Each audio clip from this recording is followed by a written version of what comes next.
কোরআন হাদিস আছে উলামায়ে কেরামের কাছে। এজন্য রাসূল বলছেন আল উলামা ওয়ারাসাতুল আম্বিয়া, সব উলামায়ে কেরাম নবীদের ওয়ারিস, টাকা পয়সার ওয়ারিস না, বরং আমি যে ইলমের নূর নিয়ে আসছি সে ইলমের ওয়ারিস। আল্লাহ যে আমাকে কোরআন দান করেছেন ওই কোরআনের ওয়ারিস হলো উলামায়ে কেরাম। উলামায়ে কেরামের একমাত্র কাজ, আমি রাসূল দুনিয়াতে টাকার পেছনে দৌড়াই নাই। আমাকে আরবের সব মাথাওয়ালা গুরুরা আমাকে প্রধানমন্ত্রী বানাতে চেয়েছে, আমাকে আরবের মন্ত্রী বানাবে, আমাকে আরবের পৃথিবীর শ্রেষ্ঠ সুন্দরী নারী দিবে, আমাকে ডাইরেক্ট প্রস্তাব দিছে কত কোটি কোটি টাকা চাও।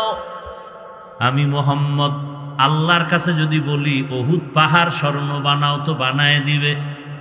কোনদিন আমি একা একা আল্লাহকে বলি না আমাকে ধনী বানাও। ওই বেঈমানের প্রস্তাবও আমি মানি নাই। কেন? ওদের উদ্দেশ্য একটা, আমরা যে আকাম করব সে আকামের বিরুদ্ধে বলবা না। নবী বলে তোর ক্ষমতা লাগবে না, নারী লাগবে না, গাড়ি লাগবে না, বাড়ি লাগবে না, যারা শিরিক করবি, গুনাহ করবি, দুর্নীতি করবি, জুলুম করবি, তোদের বিরুদ্ধে কথা আমাকে বলতেই হবে। যে ব্যক্তি সুদের সাথে জড়িত ও 24টা ঘন্টার সেকেন্ডে সেকেন্ডে তার কলিজার মায়ের সাথে জিনা করে, লজ্জা থাকলে তো না খায় মরা উচিত। লজ্জা নাই, এজন্য বয়ান ঢুকে না ভিতরে। বেঈমানের কাছে গুনাহ কেমন? কয় নাকের উপর দিয়ে একটা মশা উড়ে গেলে যেমন এমন, কয় একটা মশা উড়ে গেছে, রাসূলের হাদিস। আর একজন ইমানদারের কাছে গুনাহ কেমন? বলে বিশাল বড় পাহাড় মাথার উপরে চেপে পড়ছে, সামান্য একটা গুনাহকে তারা এই পরিমাণ ভয় পায়। সুদের সাথে যারা জড়িত তাদের নামাজ হবে না, রোজা হবে না, তেলাওয়াত হবে না, হজ কবুল হবে না। সুদের সাথে যারা জড়িত তাদের 24টা ঘন্টার আমল নামায় গুনাহ, গুনাহ, জেনার গুনাহ। আল্লাহ বলেন এর বেঈমান রেডি থাক, আমি আল্লাহ তোর সাথে যুদ্ধ করার জন্য রেডি। জীবনে যত মোনাজাত ধরবে একটা মোনাজাত কবুল হবে না, বরং দুনিয়াতে বড় বড় সুদখোরের নাম লেখা তাবিজ বানাইয়া ধান খেতে রাখ, ধান খেতে ওদের ভয়ে পোকা আসবে না। কত বড় নিকৃষ্ট আল্লাহর দুশ্মনরা। সুদের খাতায় নাম লেখায় যত সেজদা দিবে একটা সেজদাও আরশে আজিমে কবুল হবে না। এই বয়ান কোন খতিব সাহেব আগামীকাল মসজিদে দিলে কি হইবে? উপায় বলবে হুজুর 1 মাসের জন্য বাড়িতে ছুটি নেন। ঠিক নেই? কারণ কি? শিয়ালের হাতে মুরগি রাখলে যা হয়, সুদখোরের হাতে মাদ্রাসা মসজিদের চাবি রাখলে তো তাই হবে। বড় কঠিন হালাত।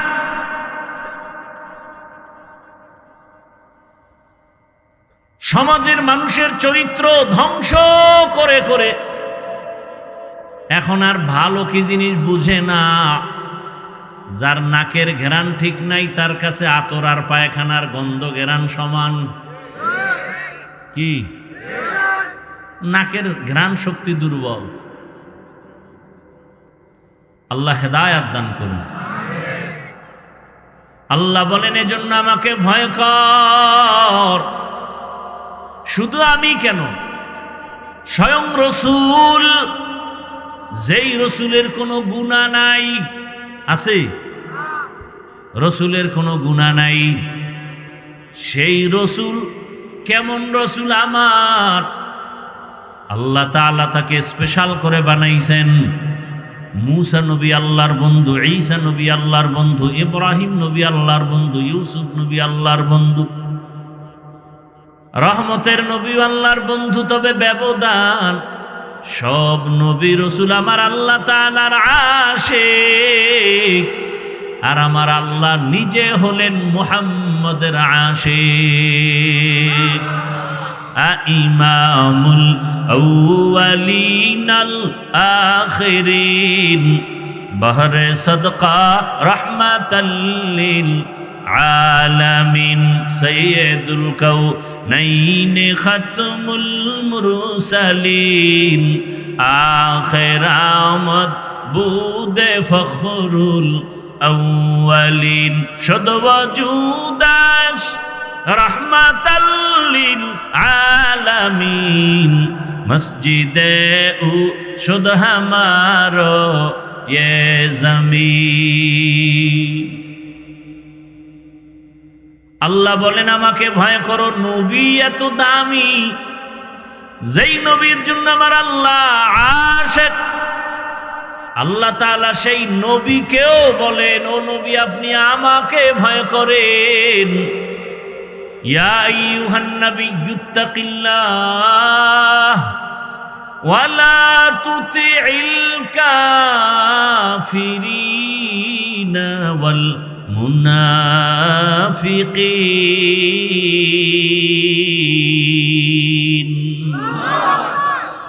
আল্লাহ বলেন হে নবী আপনি আমাকে ভয় করেন কাফের মুনাফিকের অনুসরণ করবেন না রহমতের নবী পৃথিবীর শ্রেষ্ঠ সত্যবাদী আমানতদার আরবের সব নবীর দুশমন বেঈমানেরা পর্যন্ত সততার কারণে উপাধি দিয়েছে নবীকে কি আল আমিন কাফেরেরা পর্যন্ত নবীকে উপাধি দিয়েছে দিনে নবীর বিরোধিতা করে কিন্তু ভিতরে ভিতরে বলে মুহাম্মদ একটা আমানতদার মানুষ জীবনে মিথ্যা বলে না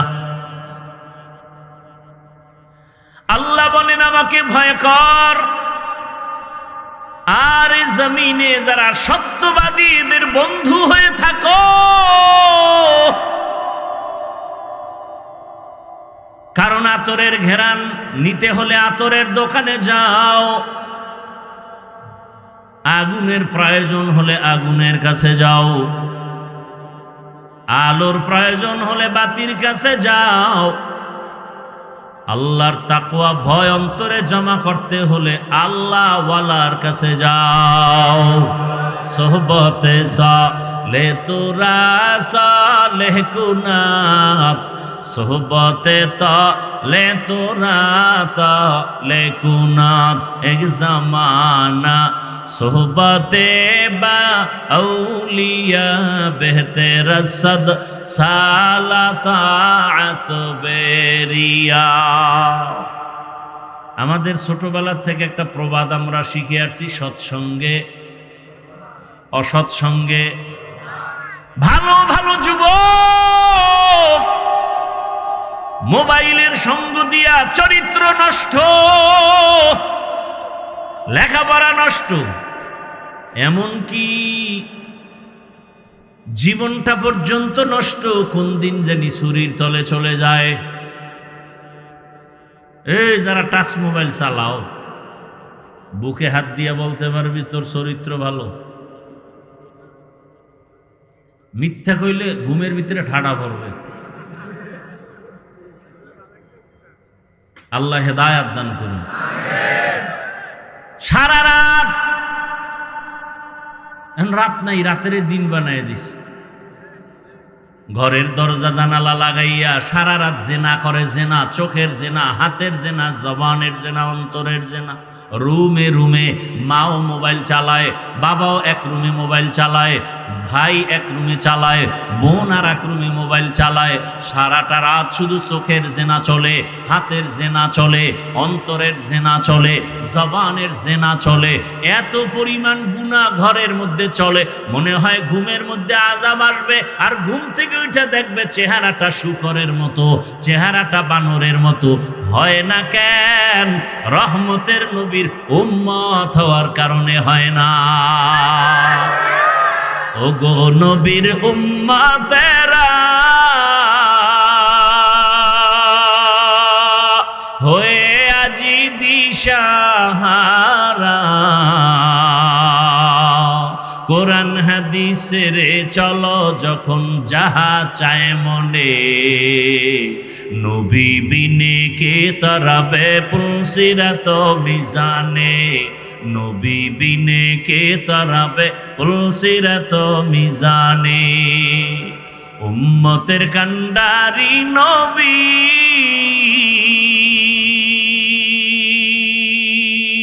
কাঁদেছেন উম্মতের লাগি, এখনো কাঁদেন নবীজি শুয়ে মদিনার পানে। নবী বিনে কে তারাবে পুলসিরাত মিজানে, নবী বিনে কে তারাবে পুলসিরাত মিজানে। এরে নবীর উম্মত, এরে আমার কলিজার যুবক, কয়দিন যৌবনের বাহাদুরি করবি? চোখের সামনে যুবকের লাশ আর লাশ। এই জীবনে কত যুবকের জানাজার নামাজ পড়ালাম, এমন একটা দিন নাই গাড়ির নিচে পানির নিচে যুবকের লাশ দেখা যায় না। মরবি না, তোরে পিটায় মারবে, দুশ্মনে মারবে না। তুই যারে নিয়ে বন্ধুত্বের স্লোগান দেও, সে বন্ধু তোরে মেরে ফেলবে। এখন কি যুবকদের মারতে দুশ্মন লাগে? এই লাগে। যেই রাজনীতি দুনিয়াতে শুরু হইছে, দলের লোক দলের লোকের মাইরে ফেলায়। বানায় বলতেছি, বলবে আমি এখানে চান্দাবাজি আর ধান্দাবাজি করব, কইব সাহেব এখানে চলবে না। কেন? কয় অমুকের বাধা। তাই নাকি? বলে তাকে মাইনাস কর, তাকে কি কর। এমনি যেই মানুষ মরে এর থেকে বেশি মানুষ পিডায় মারে। কুত্তা মারলে কষ্ট লাগে, মানুষ মারলে কষ্ট লাগে না। কেমন নিমক হারাম হইছি আমরা, মানুষ রূপী হায়ওয়ান হয়ে গেছে। আল্লাহ হেদায়েত দান করুন। শুধু স্বার্থ। কেমন দুনিয়া! মা বাবা সন্তানকে মেরে ফেলে, বাবা সন্তান মা বাবাকে মেরে ফেলে। স্বার্থে আঘাত লাগছে, স্ত্রী স্বামীকে জবাই দেয়। স্বার্থের কারণে স্বামী স্ত্রীকে জবাই করে। এই ঘটনা সোনার বাংলায় নাই? বড় হালাত, বড় খারাপ, কঠিন হালাত।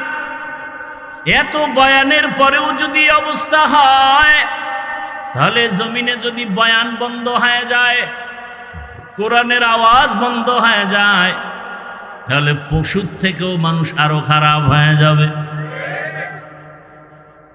পশুর থেকেও খারাপ হয়ে যাবে। আল্লাহ হেদায়েত দান করুন। এরে আমার যুবক বাবারা, বৃদ্ধ বাবাজি, পর্দার আড়ালের মা বোনেরা, দুনিয়া চিরদিন থাকার জন্য আল্লাহ পাঠান নাই। নমরুদ চেষ্টা করছে থাকার জন্য, পারে নাই। ফেরাউন থাকতে গিয়েও পারে নাই। আল্লাহ না রাখলে থাকবে কিভাবে? তুমি আমি চেষ্টা করলেও থাকতে পারবো না। একদিন চলে যেতেই হবে। তবে গরুর মতো বিদায় নিও না, পশুর মতো নিও না, মানুষ হইয়া বিদায় নাও। তুমি মরিয়াও গেলে যেন তোমার গুণগান মানুষের অন্তরে অমরের মতো জিন্দা হালাতের মতোই থাকে। আর সেই অবস্থা যদি তৈরি করতে চাও, সৎসঙ্গে স্বর্গবাস, অসৎসঙ্গ সর্বনাশ। সর্বনাশের সঙ্গ ছেড়ে দাও, বান্দা তোমার উন্নতির সঙ্গ ধরে নাও। ওলামায়ে কেরামের পরামর্শ, মা বাবার দোয়া, শিক্ষকের দোয়া নিয়া 5 বেলার নামাজ পড়ো, মা বাবার দোয়া নিয়ে চলো। একজন ডাক্তার হলেও তুমি আদর্শবান ডাক্তার হও। তুমি একজন ইঞ্জিনিয়ার হলেও আদর্শবান ইঞ্জিনিয়ার হও। তুমি একজন প্রফেসর হলেও আদর্শবান প্রফেসর হও। তোমার ব্যবহারে কোনোদিন যেন মানুষ কষ্ট না পায়, তোমার আচরণে মা বাবা যেন কষ্ট না পায়, তোমার আচরণে কখনো যেন শিক্ষক কষ্ট না পায়, তোমার ব্যবহারে কখনো আলেম ওলামা যেন কষ্ট না পায়। বরং তুমি এমন ব্যবহার দাও, মরিয়া গেলে যেন আলেম ও কলিজা দিয়া দোয়া করে, শিক্ষকও যেন দোয়া করে। তোমার এমন ব্যবহার উপহার দাও, তুমি মরিয়া গেলে গ্রামের মানুষ যেন তোমাকে শ্রদ্ধার সাথে দোয়া করে। আরে এরকম লোক কি ওই লাইনে নাই? এসপি সাহেবের ব্যবহার কত ভালো, ডিসি সাহেবের ব্যবহার অনেক সুন্দর, এমপি সাহেবের ব্যবহার অনেক সুন্দর, চেয়ারম্যানের ব্যবহার অনেক সুন্দর। ডাক্তারি করে, রুগীও দেখে, নামাজের সময় বলে চলো নামাজ পড়ি, আবার তেলাওয়াত করে, আবার মুনাজাত দিয়ে মা বাবার জন্য দোয়া করে। বলো এই বেচারা ডাক্তার হইয়া কি ভুল করছে? বরং অন্য ডাক্তারদের জন্য সে আদর্শ। ইঞ্জিনিয়ার হইয়াও নামাজ পড়ে, মা বাবার দোয়া নিয়ে চলে, আলেমের মহাব্বতে চলে, আজান হলে নামাজের দাওয়াত নিজে অন্যকেও দেয়। এমন ইঞ্জিনিয়ার হওয়া তো দুনিয়াতেও শান্তি, পরকালেও শান্তি। প্রফেসর হও, প্রফেসর হইয়া যদি মানুষকে ভালো আচরণ দাও, নামাজও পড়ে, নবীর তরিকায়ও চলে, মানুষকে আল্লাহর মোহাব্বতের ভালোবাসা দিয়া ব্যবহার করে, এমন প্রফেসর মরিয়া গেল মানুষের অন্তরে অমর হয়ে থাকবে। তুমিও যুবক, তুমি ডাক্তার হও, বেয়াদব হইও না। ইঞ্জিনিয়ার হও, বেয়াদব হইও না। তুমি একজন জনগণের দায়িত্বশীল হও, বেয়াদব হইও না। তোমার ব্যবহারে কখনো যেন কেউ কষ্ট না পায়।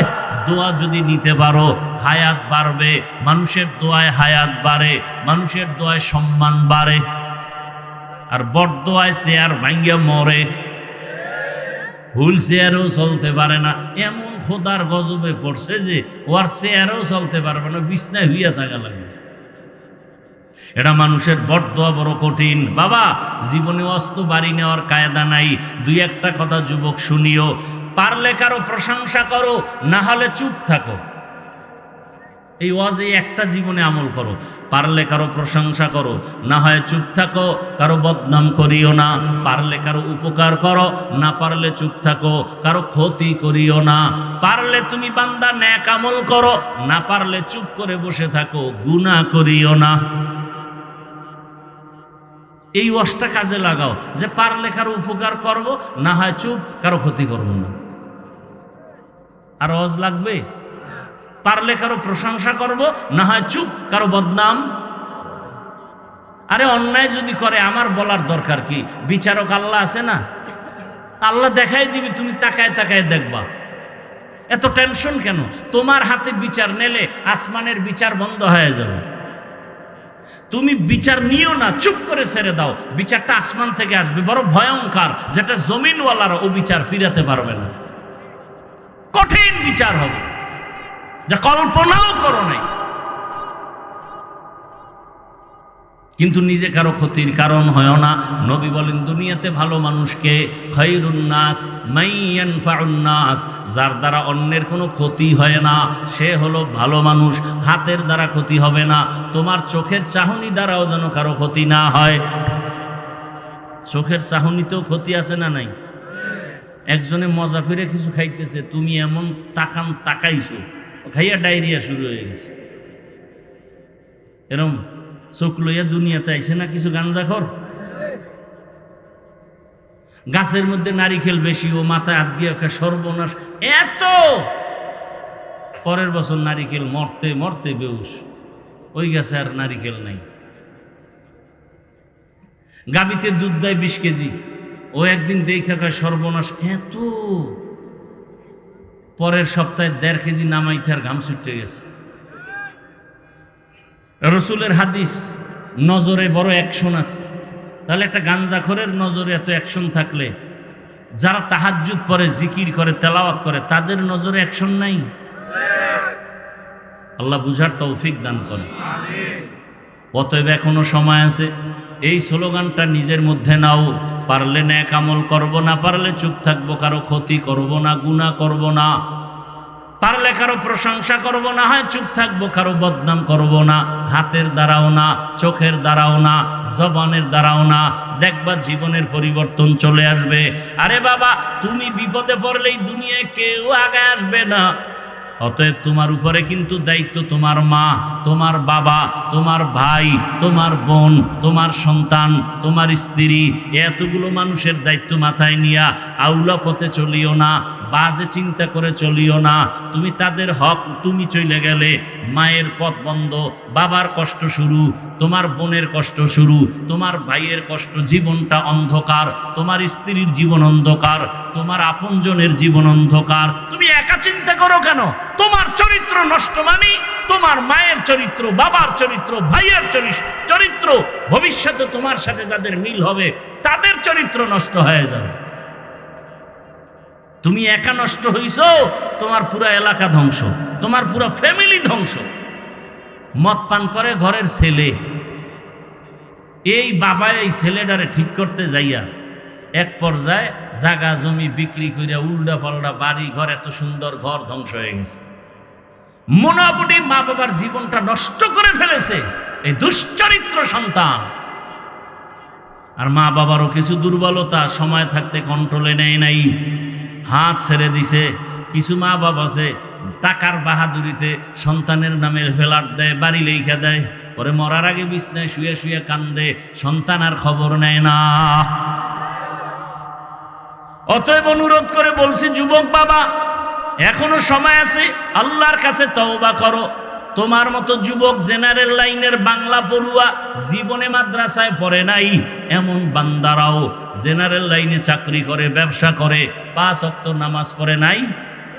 তাহলে তুমি নিজের বিবেককে প্রশ্ন করো, যুবক বাবা, তুমি কেন পারবা না? ও পর্দার আড়ালের আম্মা জানেরা, বোনেরা, আপনার মতো কত মা, কত বোন 5 ওয়াক্ত নামাজ পড়ে, স্বামীর মাল হেফাজত করে, মোবাইলে সময় নষ্ট করে না, বেপর্দায় চলে না। আপনারা কেন পারেন না? ওই যে মূল কথা, আল্লাহর ভয় নাই।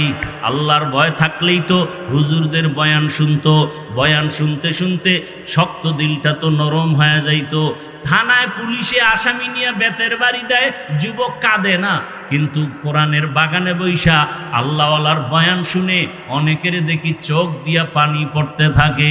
মনে হয় এবার চিন্তা করো যে থানায় নিয়ে বেতের বাড়ি দেয়, কাঁদে না, কোরআনের বাগানে বসে কাঁদে কেন? ওরে কে বেত দিয়ে বাড়ি দিল? ওরে কেউ বেত দিয়ে বাড়ি দেয় নাই। ওর অন্তরে এমন ধাক্কা লাগছে, জীবনে এই হাতের দ্বারা কত মানুষের ক্ষতি করলাম, এই জবানের দ্বারা কত মানুষের গালি দিছি, মানুষ আমার সামনে বসে কান্না করেছে, আমার গালির কারণে কাঁদছে, আমি গীবত করেছি, শুইনা লোকটা কষ্ট পাইছে, এই হাতের দ্বারা কত মানুষের আমি কষ্ট দিয়েছি, আবার মাকে কষ্ট দিয়েছি, ওগুলি মনে পড়ে গেছে। মনে পড়ার কারণে কান্না করে, ও আল্লাহ আমারে মাফ করে দাও, আমি আসলে এত খারাপ, আমার মতো খারাপ মানুষ আর দুনিয়ায় নাই। আমার হাতের দ্বারাও মানুষ কষ্ট পায়, আমার চোখের চাহনিতেও মানুষ কষ্ট পায়, আমার জবানের কথায় মানুষ কষ্ট পায়। জীবনে কারো উপকার কি করতে পারবো না? আমার দ্বারা কি সবার ক্ষতি হয়ে যাবে? তাহলে আমি মানুষ হইয়া দুনিয়াতে আসলাম কেন? একটা পশু তো মানুষের উপকার করে, কুকুর নিজে না খাইয়া মালিকের উপকার করে, আর আমি আমার মালিকের সব খাইয়া ওই মালিকের চিনলাম না। আরে একটা পশু মানুষের উপকার করে, আর আমি মানুষের উপকার করতেই পারলাম না। বুঝ হইছে থেকে আমি শুধু ক্ষতি করতেছি। আমার কারণে মা শান্তি পায় না, আমার কারণে বাবা শান্তি পায় না, আমার কারণে আমার বোন শান্তি পায় না, আমার কারণে আমার মা বাপ সমাজে মুখ দেখাইতে পারে না। আমি এত অভিশপ্ত কপাল নিয়ে জন্ম নিলাম কেন? এটা যখন অন্তরে বাড়ি লাগছে, তখন চোখে পানি আসছে। আল্লাহ, আর গুনাহ করব না, হাতের দ্বারা অন্যায় করব না, চোখের দ্বারা অন্যায় করব না, জবানের দ্বারা অন্যায় করব না, মা বাবার আর কখনো কষ্ট দিব না, আর কোনোদিন আমার ওস্তাদ মুরব্বী শিক্ষকের কষ্ট দিব না।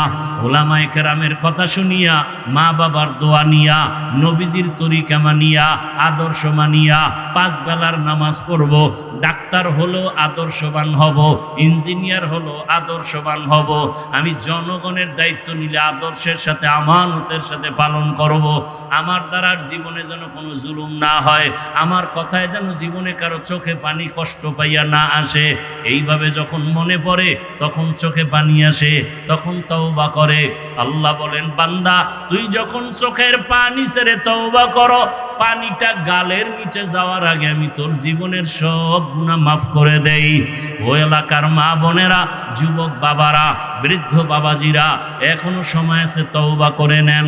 মরিয়া তো একদিন যাবেন, আগামী বছর বয়ান চলবে, কে থাকবেন কে থাকবেন না জানা নাই।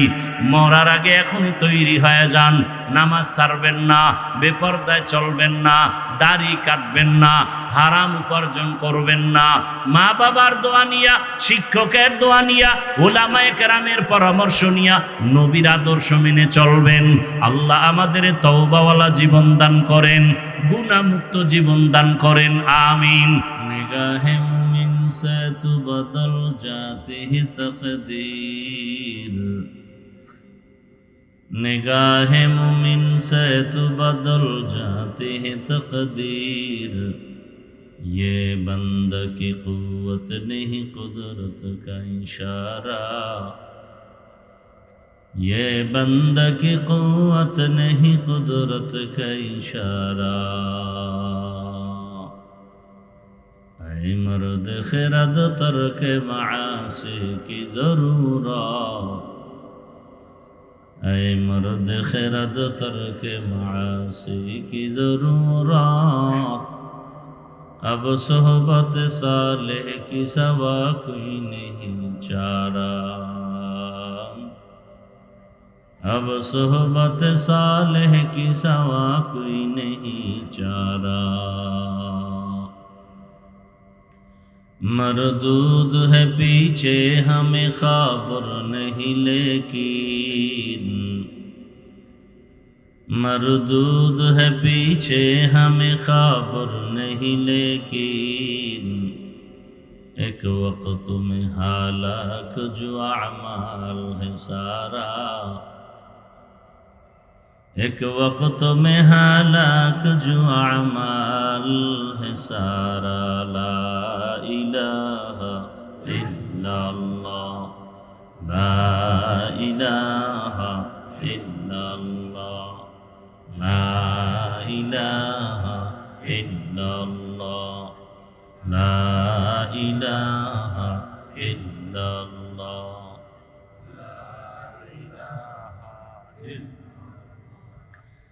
ला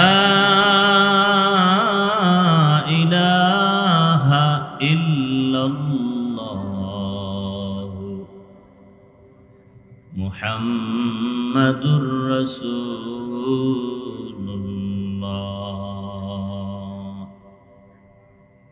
আল মানাহিল পরিষদ কর্তৃক আয়োজিত ইসলাহি মাহফিল 9 অক্টোবর 2025। মহতী এ মাহফিলে উপস্থিত মোহতারাম সম্মানিত সভাপতি, প্রধান অতিথি, বিশেষ অতিথিবৃন্দ, হযরত উলামায়ে কেরাম, অত্র অঞ্চলের বিভিন্ন স্থান থেকে আগত আল্লাহ পাকের আশিকিন, জাকিরিন, শাকিরিন, মুহিব্বিন, মুরব্বিয়ান এজম, কলিজার টুকরা আমার সমবয়সী যুবক বন্ধুগণ, স্নেহের ছোট ভাই, পর্দার আড়ালে মা বোনেরা, আল্লাহ পাকের দরবারে শুকর যে আল্লাহ আমাদেরকে সুস্থ রেখেছেন, আলহামদুলিল্লাহ। দরুদ ও সালাম সৈয়দুল মুরসালিন, রহমাতুল লিল আলামিন, শফিউল মুজনিবিন, খাতামুন নবিয়্যিন, সৈয়দুস সাকালাইন, ইমামুল মুরসালিন, হযরত মুহাম্মদুর রাসূলুল্লাহ সাল্লাল্লাহু আলাইহি ওয়া আলিহি ওয়াসাল্লামের উপর সর্বোপরি শুকর যাদের অক্লান্ত পরিশ্রমের মাধ্যমে আজ এ সুন্দর আয়োজন, সময়, পরামর্শ, অর্থ দিয়ে দোয়া করে উপস্থিত হয়ে মাইক, লাইট, প্যান্ডেলের ব্যবস্থাপনার মাধ্যমে সহযোগিতা যারা করেছেন, প্রত্যেককেই আল্লাহ পাক এই খিদমতের বরকতে দুনিয়াতে শান্তি, পরকালে চিরমুক্তির ব্যবস্থা করে দিন। উলামায়ে হযরত আলোচনা করেছেন, আপনারা ধৈর্যের সাথে শুনছেন। উলামায়ে কেরামদের আলোচনা, কথাগুলো সহি তরিকায় সবাইকে আমল করার তৌফিক দান করেন। উলামায়ে কেরামের ইজ্জতকে আল্লাহ বেশি বেশি বাড়ায় দেন। ওলামায়ে কেরামের ইজ্জতকে যারা নষ্ট করার চক্রান্ত আর ষড়যন্ত্র করে, আল্লাহ ওদের হেদায়েত দান করেন। আমিন। আমি আপনাদের দোয়া নেওয়ার পাশাপাশি সংক্ষিপ্ত কিছু আলোচনা রাখার জন্য কোরআনে হাকীমের এক আয়াতে কারীমা, রসুলের একটি হাদিস পড়েছি। ইখলাস ও রুহানিয়াতের সমন্বয়ে কিছু কথা আমাকে বলার মতো, সহি নিয়তে সহি তরিকায় সহি কিছু কথা শুনবার মতো আমাকে আপনাদের সকলকে আল্লাহ তৌফিক দান করেন। আল্লাহ বলেন, ইয়া আইয়ুহাল্লাযীনা আমানুত্তাকুল্লাহ, ও দুনিয়ার মুমিন নারী পুরুষ, তোমরা আল্লাহকে ভয় করো তথা তাকওয়া অর্জন করো। আকুনু মা'আস সাদিকিন, এবং যারা সত্যবাদী তাদের বন্ধু হয়ে থাকো। নবীজি বলেন, ইত্তাকিল মাহারিম তাকুন আবাদান নাস, আল্লাহর নিষিদ্ধ জিনিস থেকে নিজেকে বিরত রাখো, ফিরে থাকো, তো আল্লাহ পাক তোমার মর্যাদাকে অনেক উঁচু বানায় দিবে।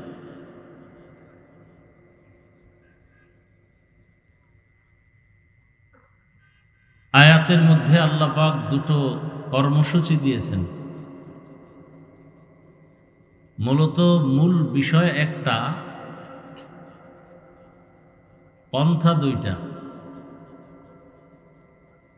মূল বিষয় হলো তাকওয়া অর্জন করো। বাহ্যিক দৃষ্টিতে আর একটা হুকুম এখানে আল্লাহ দিয়েছেন, আল্লাহর প্রিয় বান্দা যারা, এদের বন্ধু হয়ে থাকো। মূলত তাকওয়া অর্জন করাই মূল কাজ। আল্লাহর কাছে পৃথিবীতে শ্রেষ্ঠ ওই ব্যক্তি যে তাকওয়া নিয়ে চলে। ইন্না আকরামাকুম ইনদাল্লাহি আতকাকুম। তাকওয়া কি? আল ইহতিরাজ আনিল মাসিয়া, বেঁচে থাকা, ফিরে থাকা। কিসের থেকে? বলে গুনাহ থেকে নিজেকে বাঁচায় রাখা, ফিরায় রাখা, এর নাম তাকওয়া। এই গুনাহ থেকে বাঁচার জন্য একটা পুঁজি প্রয়োজন, সেটা হলো আল্লাহকে ভয় করা। তাহলে তাকওয়ার মূল কথা হলো আল্লাহর উপরে ভয়। আল্লাহকে ভয় করব কেন? তাকওয়া অর্জন করার জন্য, গুনাহ থেকে নিজেকে বাঁচাবার জন্য। আল্লাহ পাক অন্য আয়াতে বলেন, ওয়া আম্মা মান খাফা মাকামা রাব্বিহি ওয়া নাহান নাফসা আনিল হাওয়া ফাইন্নাল জান্নাতা হিয়াল মাওয়া। যে ব্যক্তি আল্লাহর আদালতে দাঁড়িয়ে হিসাব দেওয়ার ভয়ে দুনিয়াতে নিজেকে গুনাহ থেকে বাঁচায় রাখবেন, আল্লাহ বলেন আমি তাকে নিশ্চিত বিনা হিসাবে জান্নাত দিয়ে দেব। हर के दारत खौफे हक दर दिल मदाम जन्नतुल मअवा देहदुरा मकाम। আল্লাহর ভয় অন্তরে না আসা পর্যন্ত ওই মানুষ কখনো গুনাহ ছাড়তে পারবে না। গুনাহ থেকে বাঁচাবার একটাই মাত্র মেডিসিন, সেটা হলো আল্লাহর ভয়। ভয়টা কত জরুরি জিনিস। একটা সন্তান পিতা মাতাকে ভয় করে, কখন প্রমাণ হবে? যখন সন্তান মা বাবার চোখের নজরে অন্যায় করবে না, বুঝে গেল সে মা বাপকে ভয় পায়। একটা ছাত্র শিক্ষকের সামনে অন্যায় করে না কেন? অন্তরে ভয় আছে, শাস্তি দিবে। ঠিক মানুষের অন্তরে যখন এই ভয়টা আসবে যে আমি অন্যায় করলে আল্লাহর আদালতে শাস্তি পেতে হবে, তখন ওই মানুষ জীবন দিবে, গুনাহ করবে না। কারণ সে পরকালকে ভয় করে। আর এই অন্তরে ভয়টা জমানোর জন্য নিজে নিজে সম্ভব না। ভয় কি জিনিস? ভয়ের মুজাকারা, আলোচনা, এরকম যত মজলিস আছে, এরকম কোরআন সুন্নাহর আলোকে তাকওয়ার মজলিস, তাকওয়া ওয়ালা যারা, তাদের কাছে যাইতে হবে, তাদের সংস্রবে থাকতে হবে, এছাড়া কোনো পথ নেই। এজন্য আল্লাহ বলেন ওয়াকুনু মা'আস সাদিকিন, তাকওয়া অর্জন করো আর সাদিকিনদের বন্ধু হয়ে যাও। সাদেক মানে সত্যবাদী, এক বচন, সাদেকিন বহু বচন। পৃথিবীতে আল্লাহর প্রিয় বান্দা যারা সত্যবাদী, অনবরত আল্লাহ এগুলো মানুষের সামনে রেখেছেন, মানুষ যেন এদের সংস্রবে গিয়া গুণামুক্ত হয়ে যায়। সত্যবাদী বা সততার উপরে চলে, তার মানে এটা না যে সত্য কথা বলে, তা না। তার লেনদেন, আমল, আখলাক, লেবাস, পোশাক, প্রত্যেকটা ক্ষেত্রে তার সততা। এখন তার এটা যে সততার সাথে হচ্ছে, এটা বুঝবো কিভাবে?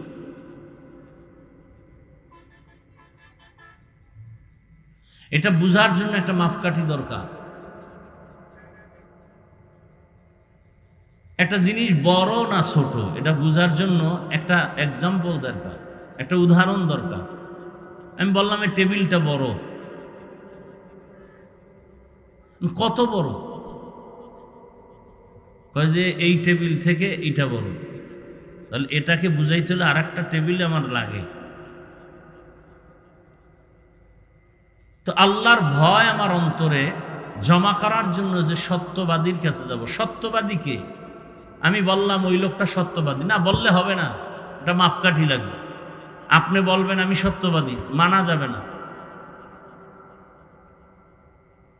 আপনি নামাজ পড়েন না, রোজা রাখেন না, আপনি বলতেছেন আপনি মুসলমান, আর আপনার মুসলমানই কতটুকু সঠিক, কতটুকু একুরেট, আরো কত পার্সেন্ট আপনার দরকার, এর একটা মাপকাঠি লাগে। কিয়ামত পর্যন্ত এই জাতির সঠিক মাপকাঠি রহমাতুল্লিল আলামিন, তাকে দিয়া মাপ দাও। পৃথিবীর শ্রেষ্ঠ সত্যবাদী রহমাতুল্লিল, তার চরিত্র কেমন? তোমার চরিত্র তার সাথে যদি মিলে যায়, তার তুমি সত্যবাদী। আর যদি দেখা যায় পৃথিবীর শ্রেষ্ঠ সত্যবাদী রহমতের নবীর সাথে তোমার মিল নাই, সমানও না, তাহলে তুমি সম্পূর্ণ সত্যবাদী না, তুমি ভেজাল। একটা মানুষ পিওর না ভেজাল, এর মাপকাঠি রহমাতুল্লিল। তাকে মাপকাঠি বানাবো কেন? কয়েল নিবাই দেন, কয়েল।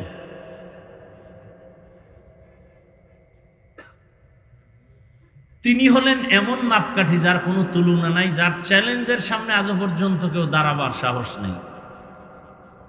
পৃথিবীর বহু ব্যক্তি, 2 হাত 2 চোখ 2 পা 2 হাতওয়ালা, আকৃতিতে মুহাম্মদের মতো মানুষ, কিন্তু দুনিয়াতে অনেক কিছু দিতে গিয়েও ব্যর্থ। শান্তির নামে করেছে অশান্তি, ইনসাফের নামে করেছে জুলুম। নমরুদ, হামান, কারুন, সাদ্দাত, ফিরাউন, আবু জাহাল, আবু লাহাব, শেষ পর্যন্ত নবীজি জীবনে একটা মিথ্যা কথা বলেন নাই, পৃথিবীর কেউ আজও পর্যন্ত প্রমাণ দিতে পারে নাই। নবীজি জিন্দেগিতে কোনোদিন কাউকে একটা গালি দেন নাই, একটা প্রমাণ কেউ দিতে পারবে না। যদি দিতে পারে, আমি নবীর বিরুদ্ধে নেমে যাব রাস্তায়। নবীজির শরীর মোবারকের ঘাম থেকে মিশকের ঘ্রাণ পৃথিবীতে আর দ্বিতীয় কোনো ব্যক্তি নেই। নবীজি যেখানে কদম রাখেন সেখান থেকে দীর্ঘ বছর ঘ্রাণ আর ঘ্রাণ। নবী রাস্তা দিয়ে হাঁটেন, মেঘের খণ্ড ছায়া দিতেছে রসুলের শরীরে, যেন সূর্যের গরম লেগে কষ্ট না পায়। রসুলের শরীর মোবারকে মশা মাছি পড়ে না, হারাম করে দিছেন আল্লাহ। নবী জীবনে 2টা চোখ দিয়া কারো দিকে গরম নজরে তাকান নাই। সেই নবী আদর্শের নবী। আর তার আদর্শ যে মানলো সেই দুনিয়াতে শ্রেষ্ঠ হয়ে গেল। নবীর আদর্শ মানলো, রসুলকে জবাই করতে আসা ওমর তরবারি নিয়ে যাচ্ছে, নবীকে জবাই করে ফেলবে। আর সেই ওমর রসুলের আদর্শ ধারণ করার কারণে কত দামি। জান্নাতের 10 জন সাহাবায়ে কেরামের মধ্যে তিনি দ্বিতীয়, এবং রসুলের কলিজার খলিফা 4 খলিফার মধ্যে তিনি দ্বিতীয়। এমনকি দুনিয়ার থেকে বিদায়ের পরেও রসুলের পার্শ্বে তাদের কবর। এই জীবন কতজনার, এই ধন্য জীবন রসুলের আদর্শের কারণে। বুঝাবার স্বার্থে বলছি, বুঝাবার জন্য বলছি, অহংকার না। আমি হাফিজুর রহমানের চেহারা দেখতে কুমিল্লার মানুষ বসে থাকে না, খাওয়ার লোভেও না, টাকার লোভেও না। বিষয় কি? বলে রসুলের আদর্শ। কি রসুলের আদর্শের কারণে আজ এই সম্মান। ১,৫০০ বছর পরেও যদি থাকে, ১,৫০০ বছর পর রসুল বিদায়ের পর আমরা রসুলকে দেখি নাই, কিন্তু সে রসুলের মহাব্বতের কথা শুনলে দিল ঠান্ডা হয়ে যায়। তাহলে রসুলের কথা শুনতে এত মায়া, এত মজা। রসুল কত মজা।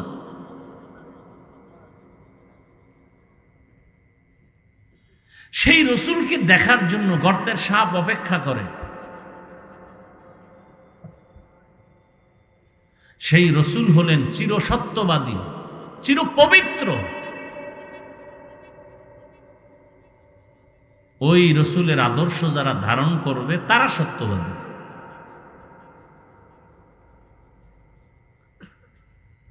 তো রসুল যেহেতু নাই,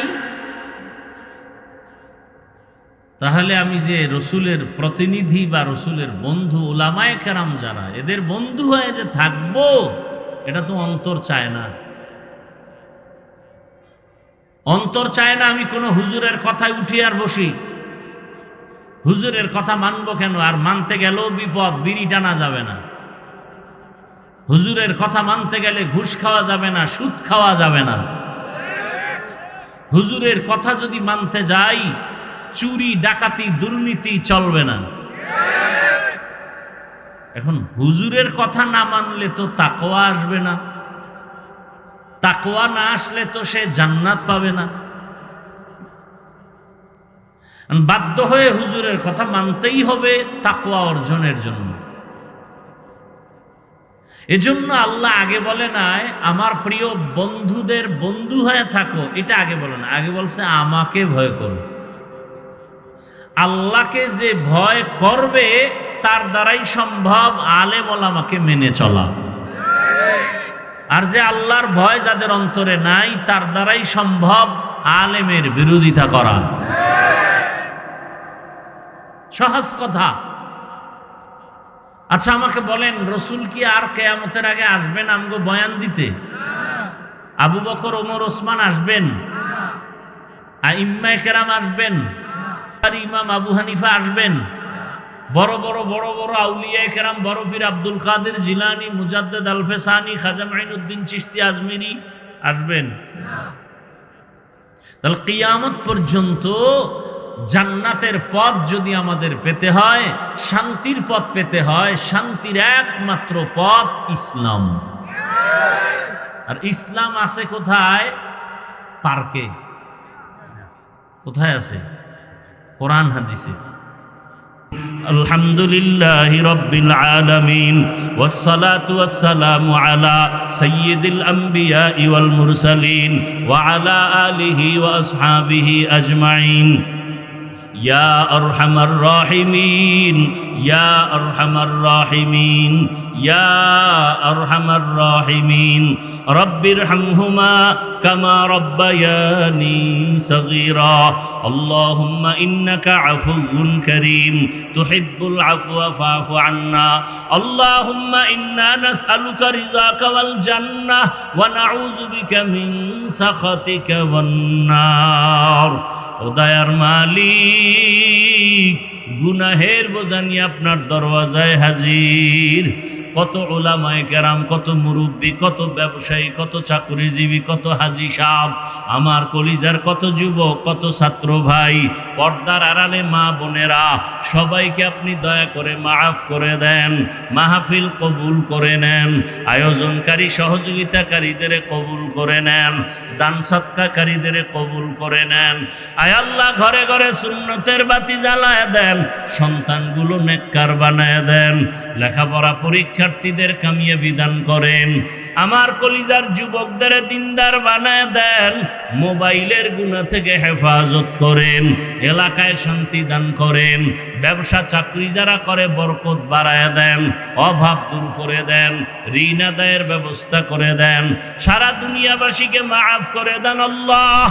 আয় আল্লাহ, প্রবাসের জীবনে আমার দেশের ভাই বোন যারা সবাইকে হেফাজত করেন, বাংলাদেশকে ইসলামের জন্য কবুল করে নেন, উলামায়ে কেরামদের এক বানায় দেন।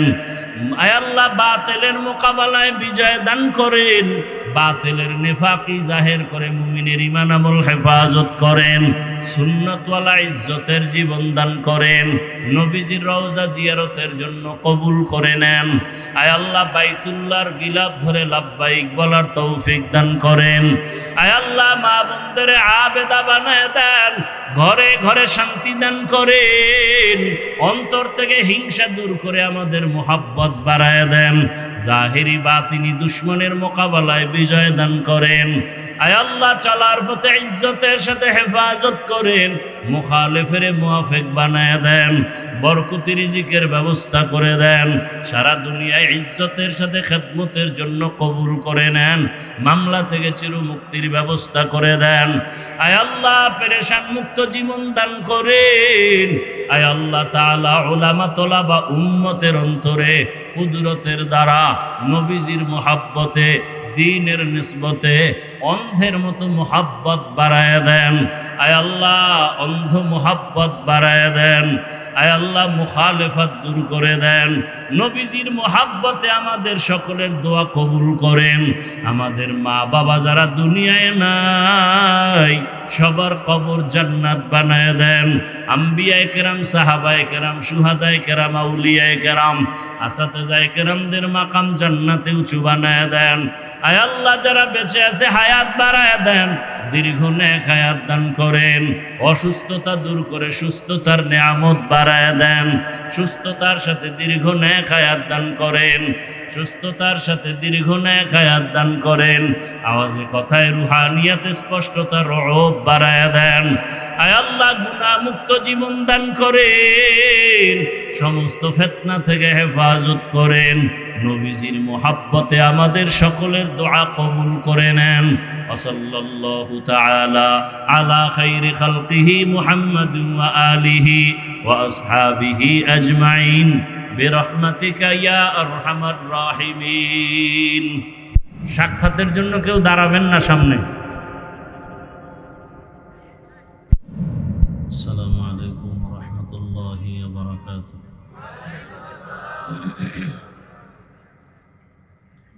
আলহামদুলিল্লাহ, আলহামদুলিল্লাহিল্লাযী জাআলা আশ-শামসা ওয়াল কামারা বিহুসবান ওয়ান নাজমা ওয়াশ-শাজারা ইয়াসজুদান ওয়া ফাদ্দালা জামানান আলা জামান كما فضل مكانا على مكان وإنسانا على إنسان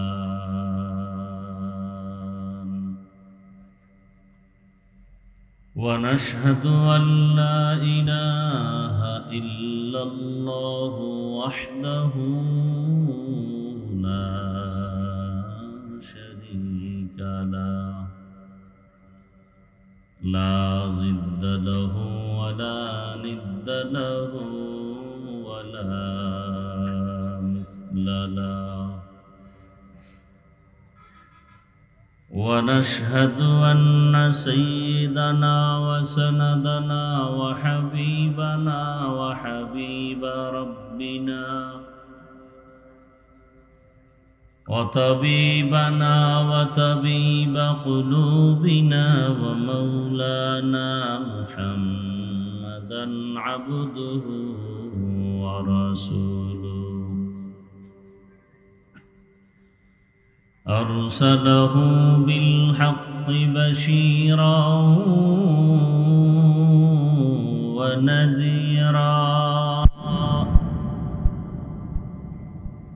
وداعيا إلى الله بإذنه وسراجا منيرا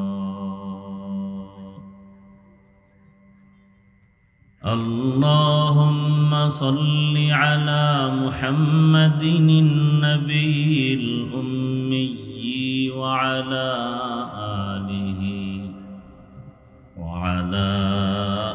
آله وسلم تسليما وبعد فأعوذ بالله من الشيطان الرجيم بسم الله الرحمن الرحيم يا أيها الذين آمنوا اتقوا الله وكونوا مع الصادقين وقال رسول الله صلى الله عليه وآله وسلم اتق المحارم تكن أعبد الناس